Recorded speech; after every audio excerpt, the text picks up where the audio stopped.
Hey everyone, आप लोग का बहुत-बहुत स्वागत है हमारे यूट्यूब चैनल स्टडी पॉइंट रहा में। तो गाइस, आप लोगों के लिए मैं एसएससी, एमटीएस एंड सीजीएल का टॉप 20 जीके जीएस का एमसीक्यू लेकर आई हूँ गाइस, जो आप सभी स्टूडेंट के लिए बहुत ज़्यादा इंपॉर्टेंट होने वाला है। और आप सभी स्टूडेंट से यही रिक्वेस्ट है कि प्लीज़ वीडियो को एंड तक ज़रूर देखिएगा एंड नोट ज़रूर बनाइएगा, क्योंकि गाइस नोट बहुत इंपॉर्टेंट होता है। आप चीज़ों को अभी नोट करेंगे तो जब आप रिवीजन करेंगे तो आपकी बहुत सारी चीज़ें जो है वो क्लियर आउट हो जाएगी बहुत कम टाइम में। तो ये आपके लिए बहुत ज़्यादा बेनिफिट होता है। तो किसी भी एग्जाम में सिलेक्शन लेने के लिए ये बहुत ज़रूरी चीज़ होती है गाइस। तो प्लीज़ गाइस, मैं आप सभी से बोलूँगी कि अच्छे से मेहनत करिए, अच्छे से आप लोग एग्जाम दीजिए और अपना-अपना सिलेक्शन लीजिए। तो चलिए वीडियो को स्टार्ट करते हैं। तो हमारा पहला क्वेश्चन है, क्वेश्चन नंबर 1 है गाइस। क्वेश्चन नंबर 1 हमसे कह रहा है कि 16 महाजनपदों में गांधार की राजधानी जो है वो निम्नलिखित में से कौन है? तो 16 महाजनपद जो थे वो आप सभी को पता होगा, लेकिन इसमें पूछ रहे हैं कि 16 महाजनपद में जो है एक गांधार था। तो उसमें से पूछ रहा है कि गांधार की राजधानी जो है वो कौन सी है? तो आपके ऑप्शन है Vaishali, option B Taxila, option C Varanasi या option D Shravasti. So guys, इसका जो करेक्ट आंसर होगा वो होगा option B is the correct answer. Taxila जो है वो गांधार की राजधानी जो है वो तक्षशिला है, तो ऑप्शन बी हमारा करेक्ट आंसर हो जाएगा।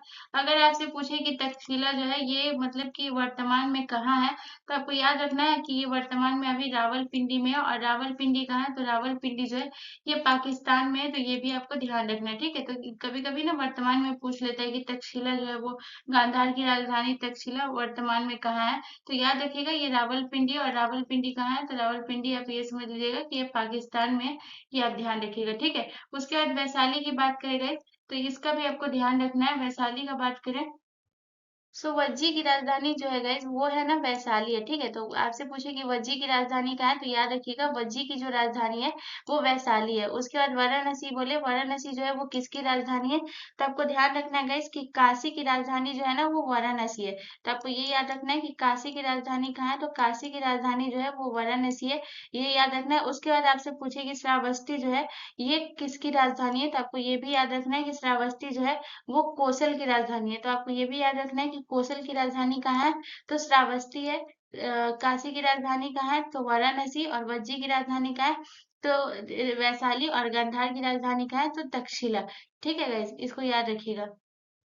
अब बात करते हैं गैस की जो वज्जी है वो वर्तमान में कहाँ है, वैशाली। तो आपको याद रखना है कि वज्जी की जो राजधानी वैशाली है वो कहाँ है, तो वर्तमान में ये बिहार में, ये आपको ध्यान रखना है।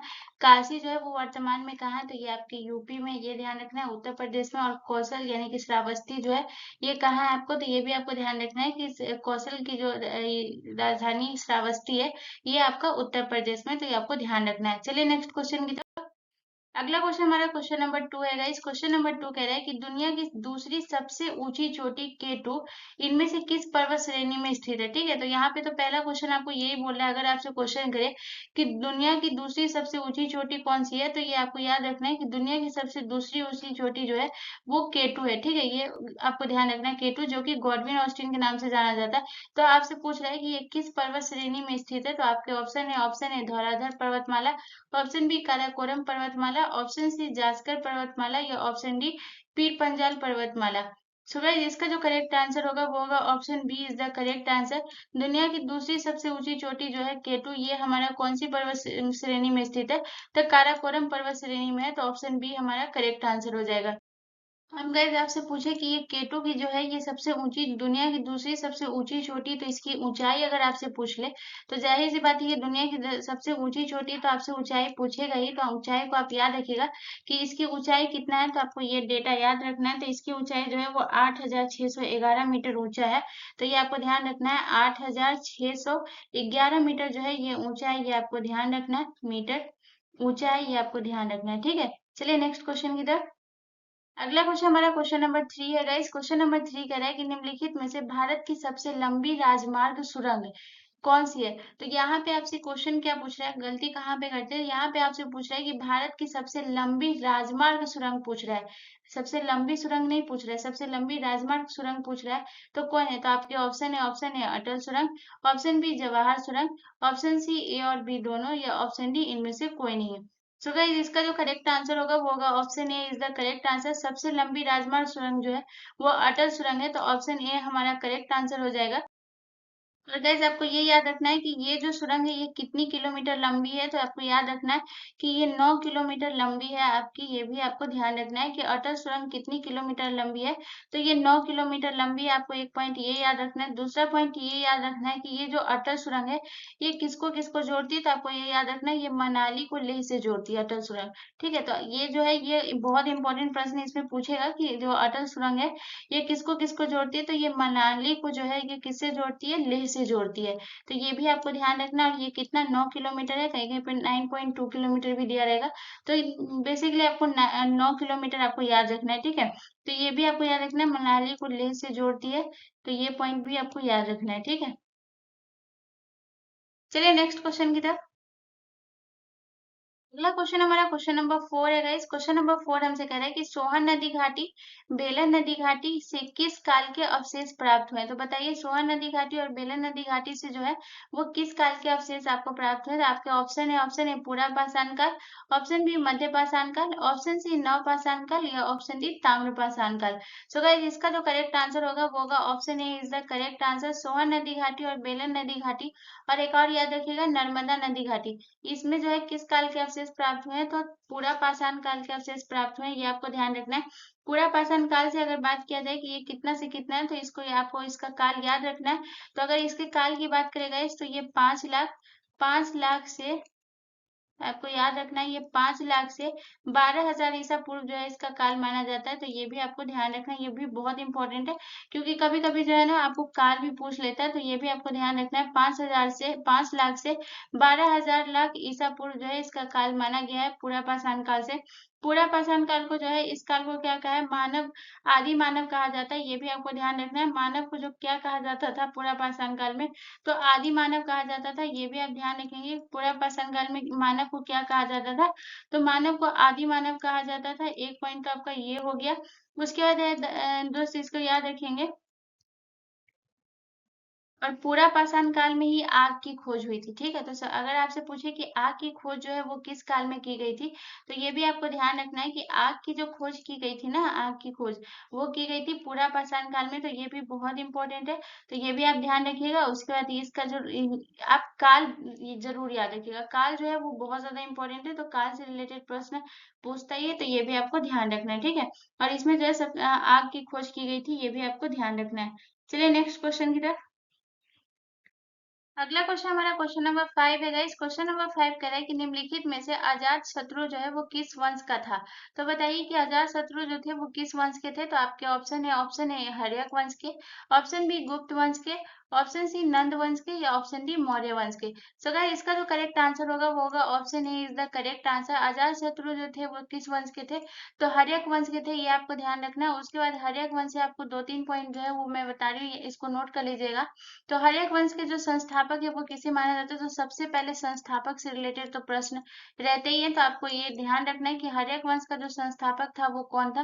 तो आपको ध्यान रखना हर्यक वंश का जो संस्थापक था वो बिंबिसार था। ठीक है, तो हर्यक वंश का संस्थापक कौन था, तो ये भी आपको ध्यान रखना है कि हर्यक वंश का संस्थापक जो था वो बिंबिसार था। उसके बाद इन्होंने जो है वो कब इसकी स्थापना की थी, ये भी डेट आपको याद रखना है।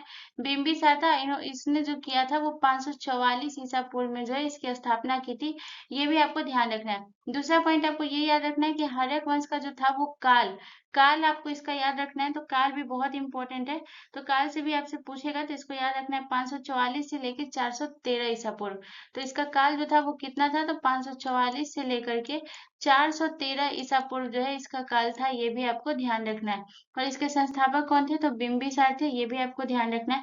और हर्यक वंश 544 से 413 समझ रहे हैं, यानी कि टोटल जो है वो 131 वर्ष तक इसने शासन किया था। ये भी आपको ध्यान रखना है। इसके जो हर्यक वंश के कुछ शासक जो है जो बहुत इंपॉर्टेंट है, जैसे कि बिंबिसार, अजातशत्रु, उदयन, ये सब जो है ये सब किस वंश से संस्थापक है, तो ये किस वंश से मतलब इनका संबंध है, तो हर्यक वंश से। ये आपको ध्यान रखना है। इसमें टोटल हर्यक वंश में टोटल कुल 7 राजाओं ने शासन किया। तो कितने राजाओं ने शासन किया, तो टोटल 7 राजाओं ने जो है इस पे शासन किया। ये भी आपको ध्यान रखना है। ठीक है, 7 राजाओं ने शासन किया है।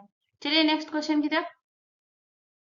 अगला क्वेश्चन हमारा क्वेश्चन नंबर 6 है गाइस। क्वेश्चन नंबर 6 कह रहा है कि किस स्थल से मानव कंकाल के साथ कुत्ते का कंकाल का भी सावधान प्राप्त हुआ है। तो बताइए कि किस स्थल से जो है वो मानव के कंकाल के साथ साथ कुत्ते का कंकाल भी सावधान में प्राप्त हुआ है। तो यहाँ पे आपसे क्या बोला है कि मानव कंकाल के साथ, ठीक है, यहाँ पे के साथ भी पूछ रहा है, तो क्वेश्चन हमेशा अच्छे से पढ़ा करिएगा। तो मानव कंकाल के साथ जो कुत्ते का कंकाल हुआ वो कहाँ से, तो आपके ऑप्शन है Maski, option B Burzahom, option C Chirand, या ऑप्शन डी संगनकल्लू। तो गाइस इसका जो करेक्ट आंसर होगा वो होगा option B is the correct answer. मानव कंकाल के साथ कुत्ते का कंकाल का जो सावधान प्राप्त हुआ है वो बुर्जहोम से हुआ है, और ये वर्तमान में कहाँ है, तो जम्मू कश्मीर में। ये आपको ध्यान रखना है। चलिए नेक्स्ट क्वेश्चन की तरफ। अगला क्वेश्चन हमारा क्वेश्चन नंबर 7 है गाइस। क्वेश्चन नंबर 7 कह रहा है कि नमक के घोल में सिल्वर नाइट्रेट का घोल डालने पर दही जैसा पदार्थ उत्पन्न होता है। यह कौन सी अभिक्रिया, यानी कि अगर नमक के घोल में अगर आप सिल्वर नाइट्रेट का घोल डालने पर आपको किस टाइप का पदार्थ उत्पन्न होगा, दही के जैसा जो है वो पदार्थ उत्पन्न होता है। तो ये जो दही के जैसा पदार्थ उत्पन्न होता है, तो आपसे पूछ रहा है कि ये कौन सी अभिक्रिया इसे बोलेंगे। तो आपके ऑप्शन ए विस्थापन बोलेंगे, या ऑप्शन बी उदासीनीकरण बोलेंगे, या ऑप्शन सी संयोजन बोलेंगे, या ऑप्शन डी अवक्षेपण बोलेंगे। सो गाइस नमक के घोल में सिल्वर नाइट्रेट का घोल डालने पर दही जैसा पदार्थ जो उत्पन्न होता है उसे उदासीनीकरण कहेंगे। तो ऑप्शन बी जो है वो हमारा करेक्ट आंसर हो जाएगा। ये आपको ध्यान रखना है कि आपका ऑप्शन बी करेक्ट आंसर हो जाएगा। चलिए नेक्स्ट क्वेश्चन की तरफ। अगला क्वेश्चन हमारा क्वेश्चन नंबर 8 है गाइस। क्वेश्चन नंबर 8 हमसे कह रहा है कि गुप्त वंश के किस शासक ने भारत का नेपोलियन कहा जाता है। तो बताइए गुप्त वंश के किस शासक को भारत के नेपोलियन कहा जाता है। तो आपके ऑप्शन है समुद्रगुप्त को, ऑप्शन बी चंद्रगुप्त द्वितीय को, या ऑप्शन सी कुमारगुप्त को, या ऑप्शन डी इनमें से कोई नहीं। सो गाइस इसका जो करेक्ट आंसर होगा वो होगा option A is the correct answer. Bharat का नेपोलियन जो है वो समुद्रगुप्त को कहा जाता है। तो ऑप्शन ए हमारा करेक्ट आंसर हो जाएगा। समुद्रगुप्त थे गाइस जो है ये गुप्त साम्राज्य के जो है ये चौथे शासक थे। तो ये भी आपको ध्यान रखना है कि ये गुप्त साम्राज्य के केवें शासक थे। तो आपको याद रखना है ये गुप्त साम्राज्य के चौथे शासक थे। ये भी आपको ध्यान रखना है, चौथे शासक थे। उसके बाद आपको ये याद रखना है कि भारत का नेपोलियन तो समुद्रगुप्त को कहा जाता है। इसका शासनकाल, शासनकाल बहुत इंपॉर्टेंट होता है गाइस। शासनकाल में हमेशा बोलती हूँ कि इसमें कभी भी आपसे शासनकाल पूछ देगा तो शासनकाल आपको याद रखना है। तो अगर इसके शासनकाल की बात करेगा समुद्रगुप्त के, तो 335 से लेकर 375 ईसा पूर्व है। तो ये भी आपको ध्यान रखना है कि 335 से लेकर के 375 ईसा पूर्व जो है किसका शासनकाल है, तो ये जो है ये है आपका समुद्रगुप्त का। ठीक है, तो ये भी आपको ध्यान रखना है ये किसका शासनकाल है, तो ये समुद्रगुप्त का शासनकाल है। और गाइस इसके समय में भारत को स्वर्ण युग कहा जाता था। ठीक है, ये भी याद रखिएगा क्योंकि आपसे पूछेगा कि भारत का जो स्वर्ण युग कहा जाता था वो किसके काल में, तो याद रखिएगा कि समुद्रगुप्त ने, क्योंकि इस समय जो है ना कला या फिर साहित्य संस्कृति जो है इसका बहुत ज्यादा विकास हुआ था समुद्रगुप्त के समय में। तो आपको ये भी ध्यान रखना है। चलिए नेक्स्ट क्वेश्चन की तरफ। अगला क्वेश्चन हमारा क्वेश्चन नंबर 9 है गाइस। क्वेश्चन नंबर 9 कर रहा है कि इनमें से कौन ब्रिटिश संसद के सदस्य बनने वाले पहले भारतीय थे। तो बताइए ब्रिटिश संसद के सदस्य बनने वाले पहले भारतीय कौन थे। तो आपके ऑप्शन है Mahatma Gandhi, option B Dadabhai Naoroji, option C Jawaharlal Nehru, या option D doctor Rajendra Prasad. So guys इसका जो करेक्ट आंसर होगा वो होगा option B is the correct answer. ये बहुत इंपॉर्टेंट है, तो आपको ध्यान रखना है कि जैसे कि दादा भाई नौरोजी जो थे वो ब्रिटिश संसद के सदस्य बनने वाले पहले भारतीय थे। तो ये भी आपको ध्यान रखना है। उसके बाद जो है आपको ये याद रखना है कि यह जो है 1892 के जो आम चुनाव हुआ था उसमें जो है ये लिबरल पार्टी के लिए चुने गए थे। तो ये भी आपको ध्यान रखना है कि ये किस पार्टी के लिए चुने गए थे, दादा भाई नौरोजी। तो आपको ये याद रखना है लिबरल पार्टी के लिए, क्योंकि आपसे पूछेगा कि ये किस पार्टी के लिए चुने गए थे। तो आपको याद रखना है कि ये लिबरल पार्टी के लिए चुने गए थे। ये भी आपको ध्यान रखना है, ठीक है, लिबरल पार्टी। उसका चलिए अगला पॉइंट इनका ये याद रखिएगा कि इन्होंने जो पुस्तक लिखी थी वो poverty and British rule in India जो है इन्होंने एक पुस्तक लिखी थी जो बहुत ज्यादा फेमस है। आपको पूछेगा एग्जाम में, ये बहुत इंपॉर्टेंट है। उसके बाद आपको ये याद रखना है कि दादा भाई नौरोजी जो है वो 1892 से लेकर 1895 तक ब्रिटिश संसद के हाउस ऑफ कॉमन के सदस्य थे। तो ये भी याद रखना है कि हाउस ऑफ कॉमन के सदस्य जो थे वो कब से कब तक थे। तो ये भी आपको याद रखना है 1892 से लेकर 1895 तक जो है ये थे ब्रिटिश हाउस ऑफ कॉमन्स के सदस्य थे। ये भी आपको ध्यान रखना है, ठीक है। मैं यहाँ पे सदस्य लिख देती हूँ। चलिए नेक्स्ट क्वेश्चन की तरफ। अगला क्वेश्चन हमारा क्वेश्चन नंबर 10 है गाइस। क्वेश्चन नंबर 10 हमसे कह रहा है कि भारत की स्थलीय सीमा की लंबाई जो है वो कितनी है। तो बताइए भारत की स्थलीय सीमा की लंबाई कितनी है। तो आपके ऑप्शन है 7,516.5 किलोमीटर। ऑप्शन बी आपसे कह रहा है 6,100 किलोमीटर। ऑप्शन सी आपसे कह रहा है 3,214 किलोमीटर, या ऑप्शन डी आपसे कह रहा है 15,200 किलोमीटर। तो ये जो भारत का जो नक्शा यहाँ से यहाँ तक देख रहे हैं, इसमें पूरा जो लंबाई पूछ रहा है आपसे ये कितना किलोमीटर है, यानी कि स्थलीय सीमा का जो है ये कितना है। तो आपको याद रखना है, यहाँ पे आप देख लीजिए स्थलीय पूछ रहा है, तो इसका करेक्ट आंसर हो जाएगा option D is the correct answer. स्थलीय सीमा की जो लंबाई है वो 15,200 किलोमीटर है। उसके बाद आपसे पूछे कि तटीय सीमा की लंबाई कितनी है। तो तटीय सीमा की जो लंबाई है वो कितनी है गाइस। तो तटीय सीमा की लंबाई है वो 6,100 किलोमीटर है। ये भी आपको ध्यान रखना है, क्योंकि इसमें से प्रश्न आपको देखने को मिलेंगे ही गाइस। तो ये आपको पता रख होना है कि तटीय सीमा की लंबाई कितना है, वो 6,100 किलोमीटर है। उसके बाद बात करते हैं 7,516 जो है ये कितनी किसकी।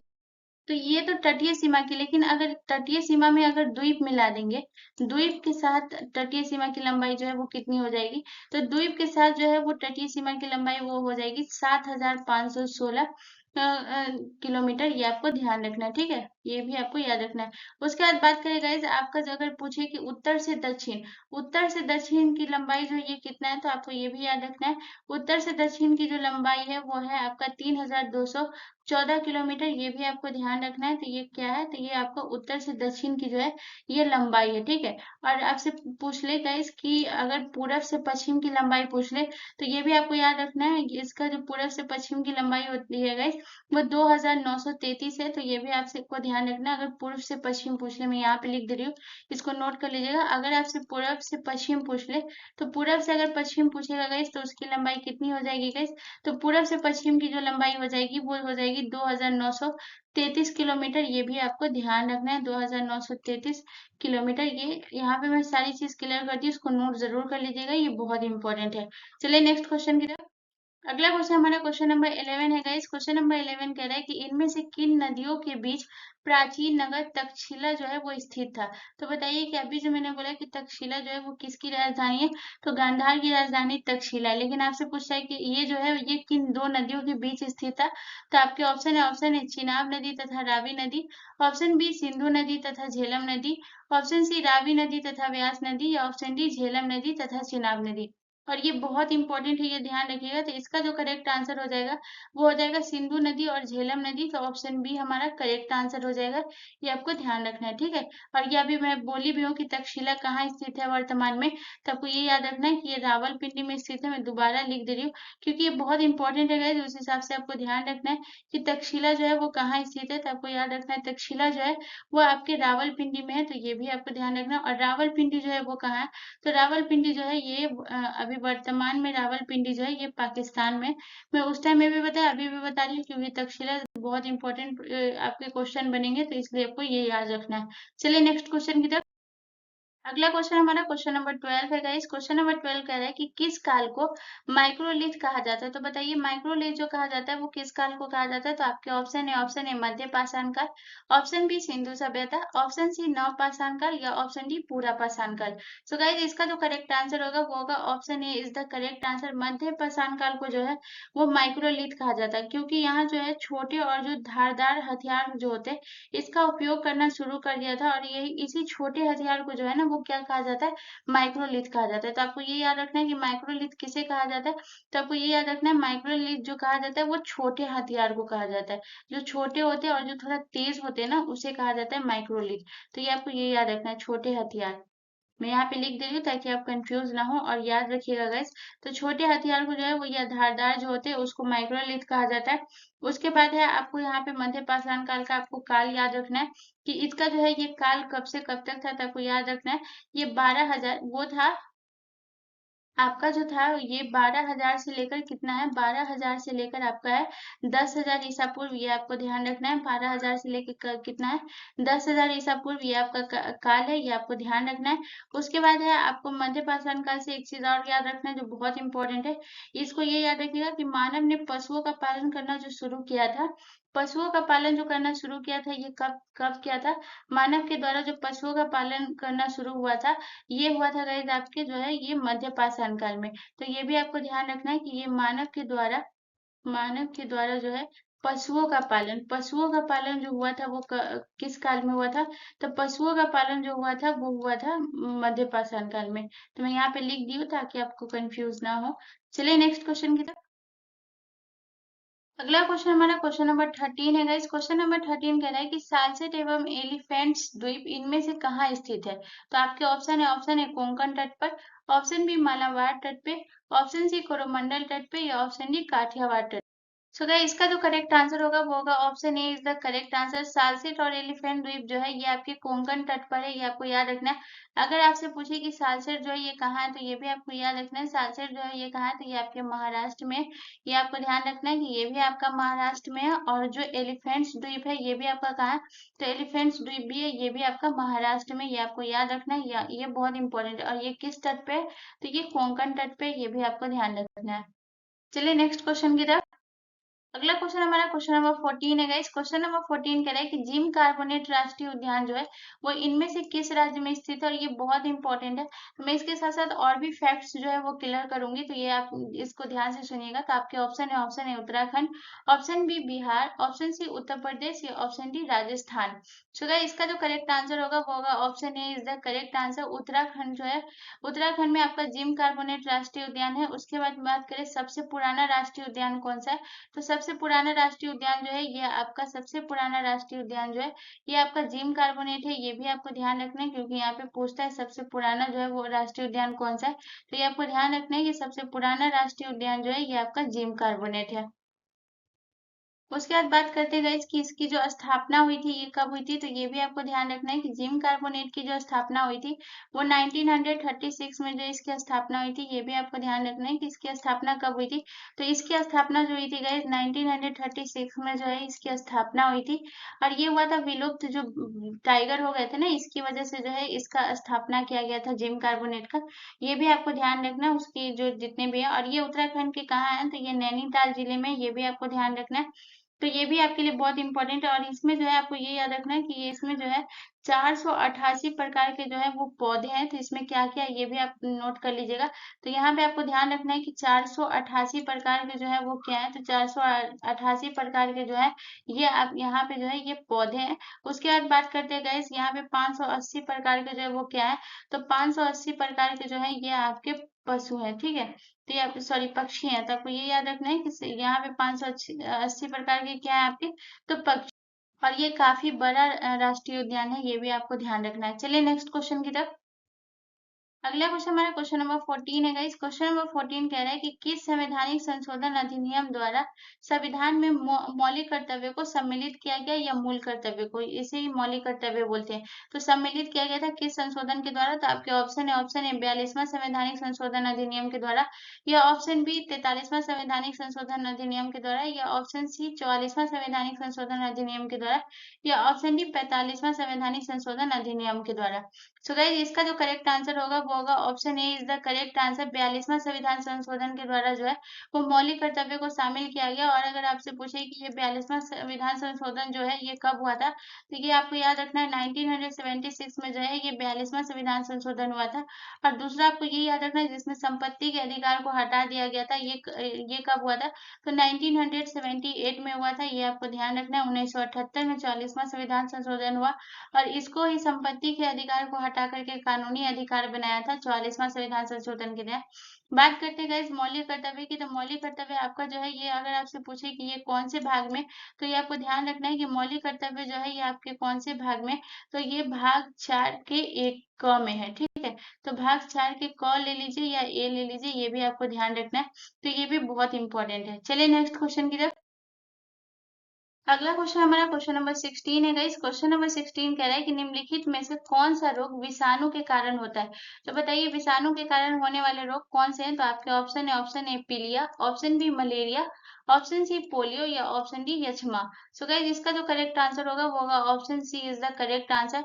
विषाणु यानी कि वायरस के कारण जो रोग होता है वो कौन सा होता है, तो वायरस के कारण जो रोग होता है ये आपका होता है पोलियो। उसके बाद आपको दो तीन और याद रखना है, जैसे उसके बाद बोल दे आपको जुकाम। जुकाम भी होता है, वो किसके कारण होता है, तो जुकाम भी होता है गाइस ये आपके जो है विषाणु के कारण होता है, यानी कि वायरस के कारण होता है। उसके बाद आपको बता दें फ्लू, फ्लू भी किसके कारण होगा गाइस, फ्लू भी जो होता है वो विषाणु के कारण होता है। उसके बाद आपको बता देते हैं गाइस डेंगू बुखार भी जो होता है ये विषाणु के कारण ही होता है, यानी कि वायरस के कारण।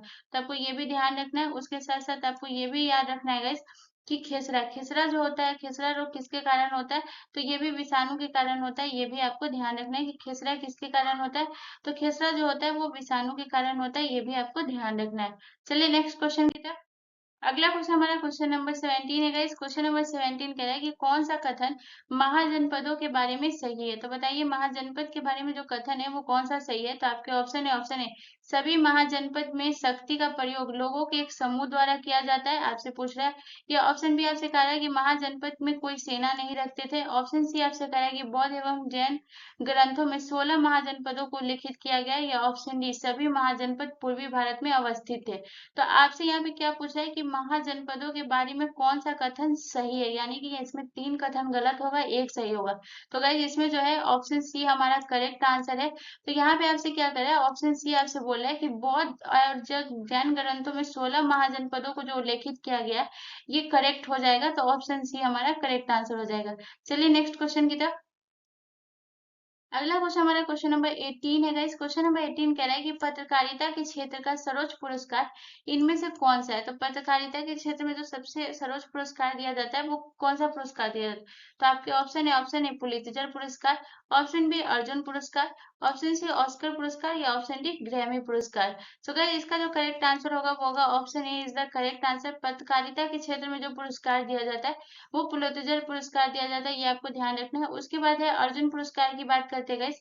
तो अर्जुन पुरस्कार में कौन सा दिया जाता है ये आपको ध्यान रखना है। तो खेल में जो है वो कौन सा पुरस्कार दिया जाता है। तो अर्जुन पुरस्कार जो है वो किस क्षेत्र से संबंधित है, तो ये खेल क्षेत्र से संबंधित है, ये आपको ध्यान रखना है। उसके बाद बात करते हैं गाइस ग्रैमी पुरस्कार। ग्रैमी पुरस्कार भी बहुत इंपॉर्टेंट है, तो ये भी आप याद रखिएगा कि ग्रैमी पुरस्कार जो है वो किस क्षेत्र में दिया जाता है। तो ग्रैमी पुरस्कार जो है ये संगीत के क्षेत्र में दिया जाता है। ठीक है, तो संगीत के क्षेत्र में जो कौन सा पुरस्कार दिया जाता है, तो संगीत के क्षेत्र में जो है ये आपसे दिया जाता है ग्रैमी पुरस्कार। ऑस्कर पुरस्कार की बात करें गाइस तो ये फिल्म अवार्ड जो मिलता होगा आप लोग देखते ही होंगे, तो उसमें लिखा होता है ऑस्कर पुरस्कार या दादा साहब फाल्के पुरस्कार। तो ये सब किससे संबंधित है, तो ये फिल्म से संबंधित है, ये भी आपको ध्यान रखना है। उसके बाद बात करें गाइस पुलित्जर पुरस्कार जो है वो पहली बार कब प्रस्तुत हुआ था, तो ये भी आपको डेट याद रखना है। पुलित्जर पुरस्कार जो पहली बार प्रस्तुत हुआ था वो कब हुआ था, तो डेट इसका याद रखिएगा 1917 में जो है ये पहली बार प्रस्तुत हुआ था।